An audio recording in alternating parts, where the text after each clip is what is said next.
샬롬. 오늘 하루도 하나님의 말씀을 붙잡고 살아가시는 여러분들 가운데에 하나님의 능력이 임하길 간절히 소망합니다.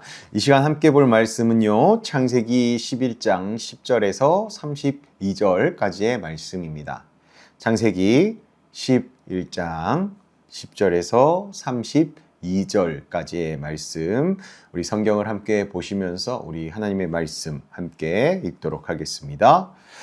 셈의 족보는 이러하니라. 셈은 100세 곧 홍수 후 2년에 아르박삿을 낳았고, 아르박삿을 낳은 후에 500년을 지내며 자녀를 낳았으며, 아르박삿은 35세에 셀라를 낳았고, 셀라를 낳은 후에 403년을 지내며 자녀를 낳았으며, 셀라는 30세에 에벨을 낳았고, 에벨을 낳은 후에 403년을 지내며 자녀를 낳았으며, 에벨은 34세에 발렉을 낳았고, 벨렉은 낳은 후에 430년을 지내며 자녀를 낳았으며, 벨렉은 30세에 르우를 낳았고, 르우를 낳은 후에 209년을 지내며 자녀를 낳았으며, 르우는 32세에 스룩을 낳았고, 스룩을 낳은 후에 207년을 지내며 자녀를 낳았으며, 스룩은 30세에 나홀을 낳았고, 나홀을 낳은 후에 200년을 지내며 자녀를 낳았으며,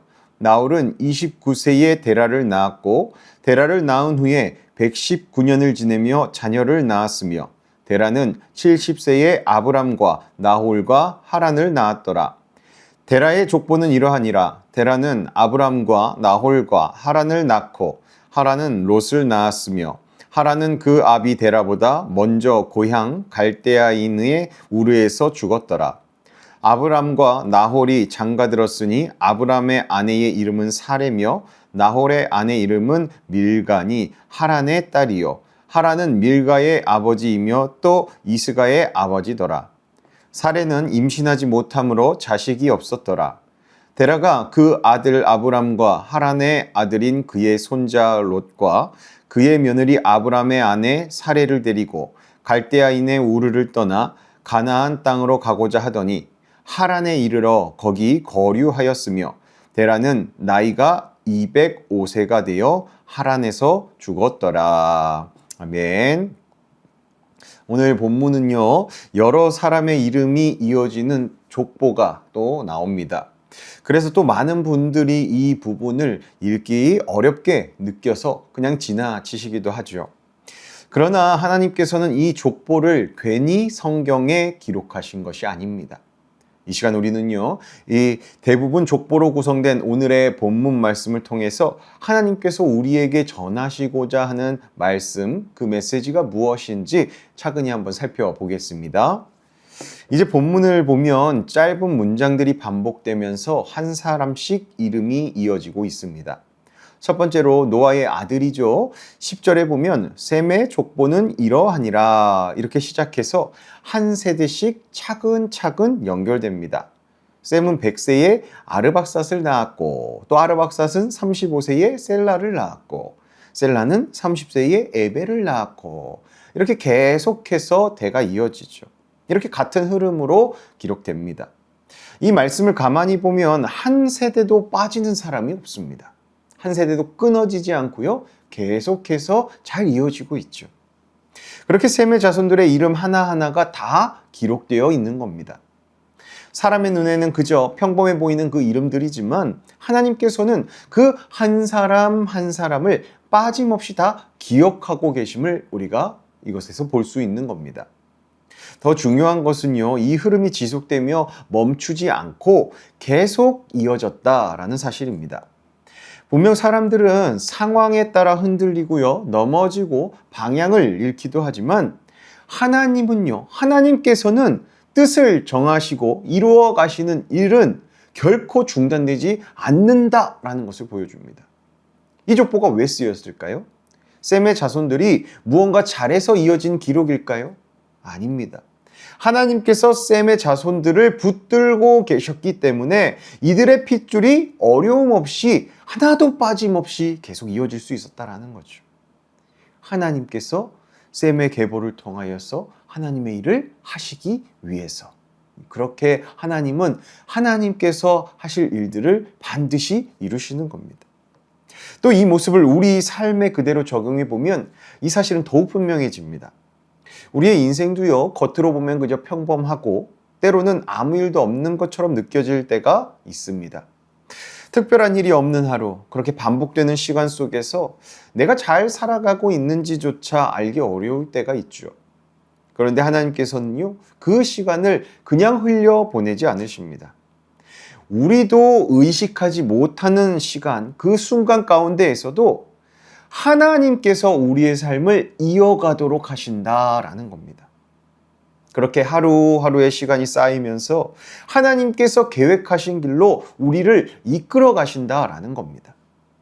그래서 중요한 것은요, 지금 우리 눈에 보이는 모습이 전부가 아니다라는 겁니다. 하나님께서는 지금도 우리 삶을 이어가고 계십니다. 그렇게 셈의 자손들이 쭉 이어서 그 자손 대대에 살아갈 수 있었던 것처럼 우리 또한 하나님께서 우리의 인생을 붙잡고 이어가신다라는 겁니다. 때로는 끊어지는 것처럼 보일 때에도 실제로는 하나님께서 끌고 가시는 흐름 안에 우리 삶이 있다라는 것이죠. 이 사실을 통해 하나님을 더욱 신뢰하며 살아가는 삶이 저와 여러분의 삶이 되길 간절히 소망합니다. 이제 다시 또 본문 내용으로 돌아가 보도록 하겠습니다. 이 셈의 족보를 보면 처음에는 여러 이름이 그저 이어지는 것처럼 이렇게 보일 수도 있겠지만요. 셈의 자손들이 이어지면서 결국 그 흐름이요, 한 가정에서 머물게 됩니다. 그곳에 집중되게 되죠. 계속해서 쭉 족보가 이어지다 보면요, 24절을 보면 나홀은 29세에 데라를 낳았고, 그리고 또 26절에 보면요, 데라는 70세에 아브람과 나홀과 하란을 낳았더라. 이렇게 기록되어 있습니다. 이것은 셈의 족보가 끝이 나면서 데라의 족보가 이어지는 그러한 시작입니다. 데라도 그냥 셈의 자손으로 이어갔어도 됐을 텐데 왜 하나님께서는 27절에 데라의 족보는 이러하니라 이렇게 말씀하시면서 데라의 세 아들 아브람, 나홀, 하란까지 소개하고 그 다음엔 이 데라의 가정의 상황까지도 소개를 해주십니다. 왜 그 셈의 족보가 계속 이어지다가 셈의 자손임에도 불구하고 데라의 족보가 다시 시작하는 걸까요? 자, 28절을 한번 볼까요? 하란은 그 아비 데라보다 먼저 고향 갈대아인의 우르에서 죽었더라. 하나님께서 이 데라의 상황을 보여주시는데요. 이 처음 나오는 이 부분은 참으로 마음이 아픈 일입니다. 데라의 아들인 이 하란은요, 아버지 데라보다 먼저 죽게 됩니다. 이것을 보면 우리가 무엇을 알 수 있을까요? 이 데라의 가정 안에는 이미 사랑하는 가족을 잃은 아픔이 있는 가정이다라는 것을 우리가 알 수 있습니다. 사랑하는 가족을 먼저 떠나보낸 그런 상황인 것이죠. 그리고 이 데라의 족보는 아들들의 이름만 그냥 소개되어 있지 않습니다. 시작부터 이렇게 하란의 죽음, 이 무거운 현실을부터 자세히 기록하고 있죠.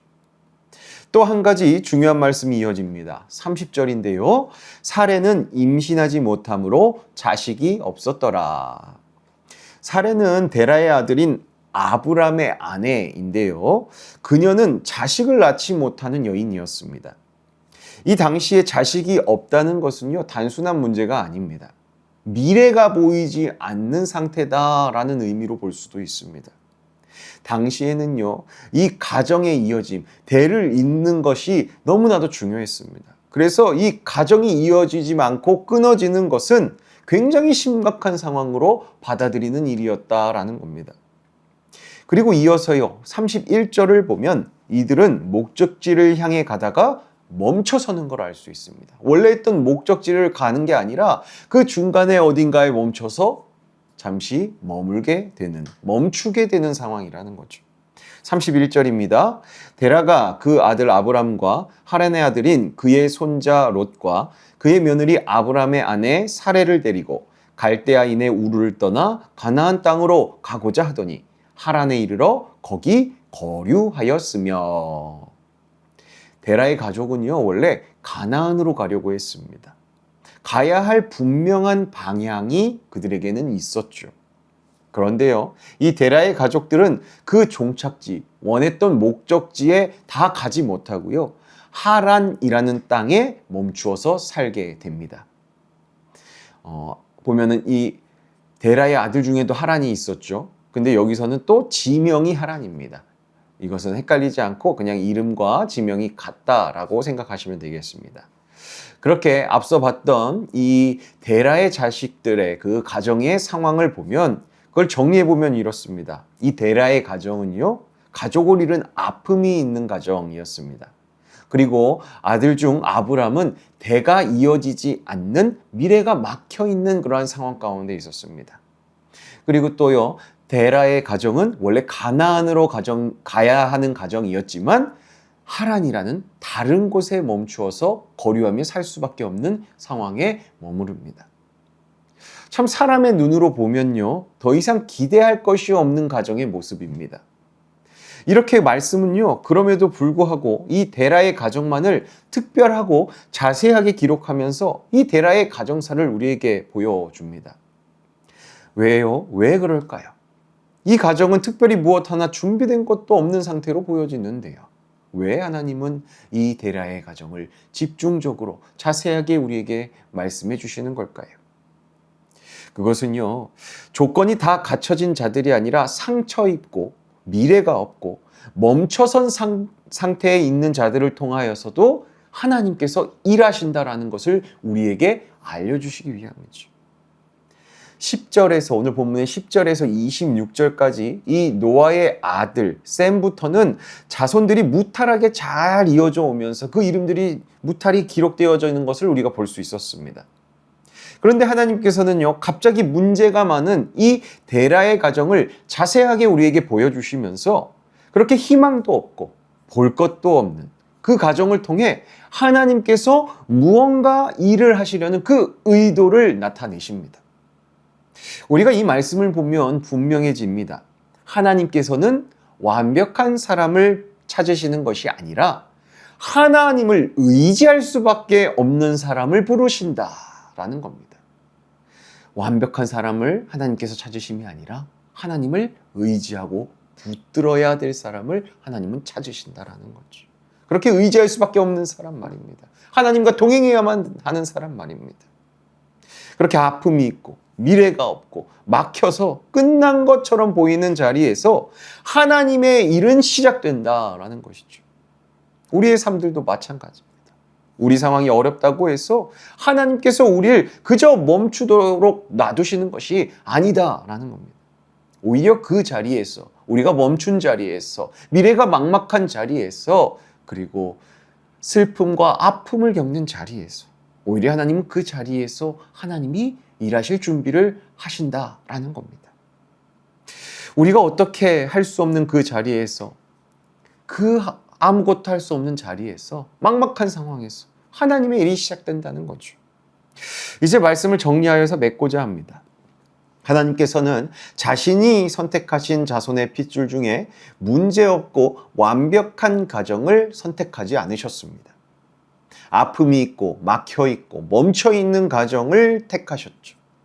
그런데 하나님께서는 바로 그 자리에서 일을 하신다라는 것을 우리에게 알려주고 계시는 겁니다. 너무나도 중요한 메시지가 바로 이것이라는 거죠.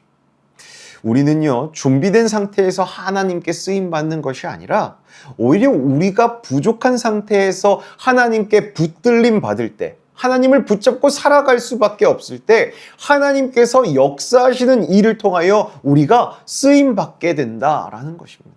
우리의 인생이 그렇게 하나님의 통로로 쓰임받는다라는 거죠. 우리가 잘 살고 능력 있다고 해서 쓰시는 것이 전혀 아니다라는 겁니다. 지금 우리들의 삶이 막혀 있는 것처럼 보여도 그것이 끝이 아니라는 겁니다. 하나님께서는 그 자리에서도 여전히 우리의 인생을 통하여서 일하고 계신다라는 거죠. 그러므로 우리는 우리의 시선을 상황이 아니라 하나님께 가져가야 합니다. 내 형편을 기준으로 그러한 판단으로 하지 말고 하나님께서 이루실 일을 신뢰하며 믿음으로 한 걸음씩 나아가는 그러한 저와 여러분의 인생 되길 간절히 원합니다. 마음 아프고 문제도 있고 멈추어서 나아가지 못하는 자리에 있을지라도 그럼에도 불구하고 하나님을 신뢰하는 것이 믿음입니다. 사랑하는 성도 여러분, 우리들의 지금의 모습이 전부가 아닙니다. 하나님께서는 우리들의 삶을 하나님의 방법으로 이어가고 계십니다. 그리고 문제와 부족함 가운데에서도 오히려 하나님은 그 인생을 통하여 하나님의 일을 하십니다.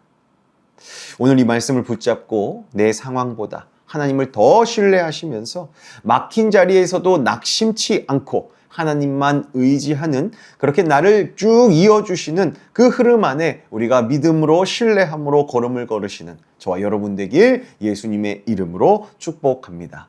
기도하겠습니다. 사랑의 하나님 아버지, 오늘 말씀을 통해 우리의 시선을 다시금 하나님께로 돌리게 하여 주시니 감사드립니다. 우리는 눈에 보이는 상황과 형편을 따라 낙심하고 막혀있는 현실 앞에서 쉽게 포기하는 연약함이 있음을 고백합니다. 우리의 기준과 판단으로 인생을 바라보며 하나님께서 여전히 일하고 계심을 믿음으로써 하나님께서 우리 인생을 그렇게 붙잡고 계심을 믿으면서 우리의 인생을, 삶을 하나님께 드리며 순종의 삶, 믿음의 삶을 살아가는 저희들 되게 하여 주시옵소서. 하나님 아버지, 우리의 삶이 평범하고 아무 일도 없는 것처럼 느껴질 때에도 하나님께서는 한순간도 멈추지 않으시고 우리를 붙들고 우리의 삶을 이어지게 하심을 믿고 체험할 수 있는 그러한 믿음이 우리에게 있게 하여 주시옵소서.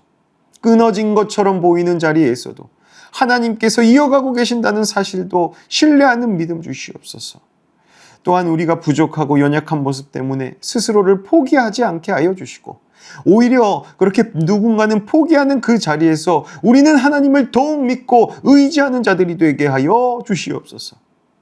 아픔이 있고 막혀 있고 멈춰 있는 우리의 삶의 자리에서 하나님께서 새 일을 시작하신다는 그 사실을 우리가 믿고 낙심치 않도록 우리의 마음 가운데 더욱더 굳센 믿음 허락하여 주시옵소서. 언제나 우리의 시선이 상황이 아니라 하나님께 두게 하시고 우리의 형편이 아니라 하나님의 약속을 붙드는 인생, 우리들의 인생 되게 하여 주시옵소서. 부족하고 연약한 자리에 있는 우리를 통하여서도 역사하여 주시는, 일하여 주시는 우리 주 예수 그리스도의 이름으로 간절히 기도하옵나이다. 아멘. 오늘도 이 말씀 붙잡고 하나님을 붙잡고 그렇게 나아가시는 하루 되시길 축복합니다. 함께 기도로 오늘 하루를 시작하도록 하겠습니다.